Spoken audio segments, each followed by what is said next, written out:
থাকবে।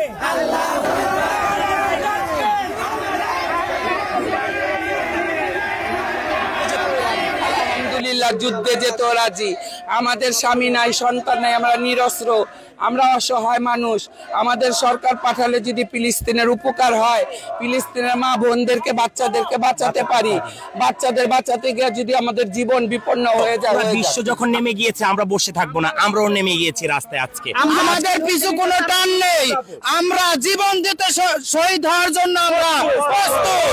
আমরা হিজড়া, আমরা জনগণের জন্য, দেশের জন্য, মুসলিমদের জন্য আমাদের জীবন, ইসলামের জন্য আমাদের জীবন শহীদ করব ইনশাআল্লাহ।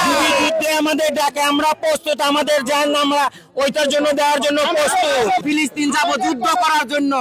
ফিলিস্তিনের বাচ্চারা যখন কান্নাকাটি করে, ওদের উপর অত্যাচার হয়, আমরা বাংলাদেশ থেকে কান্না বাদ আর কিছু ওদের করতে পারি না। দর্শক, মার্চ ফর গাজা, যেখানে সারা বাংলাদেশ থেকে ফিলিস্তিনির পক্ষে লক্ষ লক্ষ ধর্মপ্রাণ মুসলিম ভাইয়েরা কিন্তু ফিলিস্তিনির পাশে দাঁড়িয়েছে মার্চ ফর গাজা এই মহাসমাবেশে, এই প্রতিবাদ সমাবেশে। কিন্তু তার ভিন্ন একটা চিত্র আমরা কিন্তু দেখতে পাচ্ছি আজকে আমরা দেখতে পাচ্ছি পিছিয়ে পড়া কমিউনিটি। এই কমিউনিটিটা কিন্তু আজকে ঢাকা শহরে, ঢাকার রাজপথে কিন্তু ফিলিস্তিনির পক্ষে তারা কিন্তু রাজপথে নেমেছে, ইসরায়েলের বিরুদ্ধে তারা কিন্তু মিছিল করছে, নারায়ে তাকবীর, আল্লাহু আকবার। এই জয় ধ্বনিতে কিন্তু পুরো ঢাকা শহর কাঁপিয়ে দিচ্ছে এই কমিউনিটির প্রতিপালি গুরু। তার সাথে একটু কথা বলবো যে তিনি বলেছিলেন যে আমাদের অস্ত্র নেই, আমরা নিরস্ত্র, কিন্তু সরকার যদি চায় আমরা যুদ্ধে যেতেও প্রস্তুত। ফিলিস্তিনের পক্ষ থেকে, ফিলিস্তিনের পক্ষ হয়ে আমরা যুদ্ধ করতে রাজি। আমরা একটু তার কাছে যাব। দীপালি, আপনি একটু বলবেন যে আপনি বলেছিলেন এই যে উদারতা, বংশালে আগুন লেগে পুড়ে গিয়েছিল, তখনও আপনারা দাঁড়িয়েছিলেন, আপনি ছিলেন। এত নিরহ শিশু, এত নিরহ নারীকে এরকম বর্বরতা করে ইসরায়েল ধ্বংস করে দিচ্ছে, আমরা সহ্য করতে পারছি না। আমরা ফিলিস্তিনের জন্য দোয়া করি, ফিলিস্তিনের মা বোন এরা স্বাধীনতা পাক, এদেরও স্বাধীনতা আসুক, এরাও স্বাধীনভাবে চলুক, এদেরও স্বাধীনভাবে বাঁচার অধিকার বিশ্বের কাছে আমরা চাচ্ছি। সমস্ত বিশ্ব যেন একত্রিত হয়ে এদেরকে স্বাধীনতা দেয়, এদের পাশে দাঁড়ায়। আমরাও দাঁড়াতে চাই।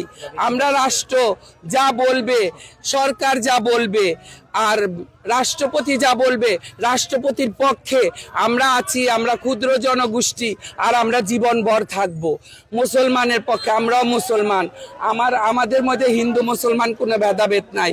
আমরা সব জাতের ঘরে যাই, সব জাতের ঘরতে দুই পয়সা চেয়ে না খাই। যত ধরনের সহযোগিতা যেরকম করতে হয়, যতটুকু আমাদের সামর্থ্য আছে আমরা করব ফিলিস্তিনের পক্ষে। এই যে আপনি বলেছিলেন যে ফিলিস্তিনির হয়ে যুদ্ধে যেতেও রাজি। আলহামদুলিল্লাহ, যুদ্ধে যেতেও রাজি। আমাদের স্বামী নাই, সন্তান নাই, আমরা নিরস্ত্র, আমরা অসহায় মানুষ। আমাদের সরকার পাঠালে যদি ফিলিস্তিনের উপকার হয়, ফিলিস্তিনের মা বোনদেরকে বাচ্চাদেরকে বাঁচাতে পারি, বাচ্চাদের বাঁচাতে গিয়ে যদি আমাদের জীবন বিপন্ন হয়ে যাক, আমরা রাজি। এই যে কথাটা বললেন, আপনাদের অনুভূতি কি? আমাদের অনুভূতি একই অনুভূতি। আমাদের দেশের জন্য পুরা বিশ্ব যখন নেমে গিয়েছে আমরা বসে থাকবো না, আমরাও নেমে গিয়েছি রাস্তায়। আজকে আমরা লিঙ্গের যতগুলো হিজড়া জনগোষ্ঠী আছি, আমাদের মাথা দীপালি নায়েক, তাদেরকে সঙ্গে নিয়ে আমরা সরকারের কাছে আমরা যেতে রাজি আছি ইনশাআল্লাহ। এই যে যুদ্ধে যাওয়ার যদি ডাক আসে, তাহলে আপনারা কি করবেন? আমরা প্রস্তুত। যদি যুদ্ধে আমাদের ডাকে আমরা প্রস্তুত, আমাদের জান আমরা ওইটার জন্য দেওয়ার জন্য প্রস্তুত। আমরা ফিলিস্তিন বাঁচানোর জন্য প্রস্তুত। আমরা ফিলিস্তিন যাব যুদ্ধ করার জন্য। ফিলিস্তিনের বাচ্চারা যখন কান্নাকাটি করে, ওদের উপর অত্যাচার হয়, আমরা বাংলাদেশ থেকে কান্না বাদ আর কিছু ওদের করতে পারি না।